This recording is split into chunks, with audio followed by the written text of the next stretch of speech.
കയ്യിൽ ജപമാല എടുക്കാൻ പറ്റാത്ത സാഹചര്യങ്ങളിൽ എണ്ണം തെറ്റാതെ ജപമാല ചൊല്ലാൻ ഒരു വഴിയുണ്ട്.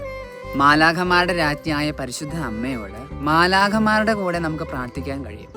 സ്വർഗത്തിൽ 9 വൃന്ദം മാലാഖമാരുണ്ട് എന്നാണ് സഭ നമ്മളെ പഠിപ്പിക്കുന്നത്. ഇവരുടെ കൂടെ നമുക്ക് ജപമാല ചൊല്ലി പ്രാർത്ഥിക്കാൻ കഴിയും.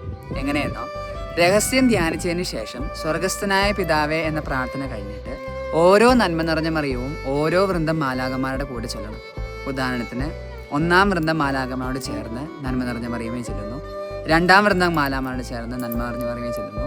അങ്ങനെ 9 വൃന്ദം മാലാഖമാരുടെ കൂടെ നന്മ നിറമേ ചൊല്ലിയതിനു ശേഷം 10-ാമത്തെ നന്മ നിറഞ്ഞ മറിയമേ നമ്മുടെ കാവൽ മാലാഖയുടെ കൂടെ നമ്മൾ ചൊല്ലി പ്രാർത്ഥിക്കുന്നു. അങ്ങനെ എണ്ണം തെറ്റാതെ ഓരോ രഹസ്യവും നമുക്ക് ജപമാല ചൊല്ലാൻ പറ്റും.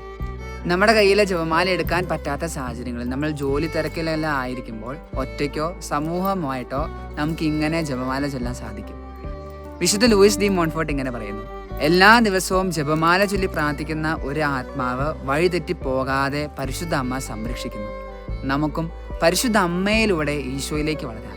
ഈശോ പരിശുദ്ധ അമ്മയിലൂടെ നമ്മെ എല്ലാവരെയും അനുഗ്രഹിക്കട്ടെ.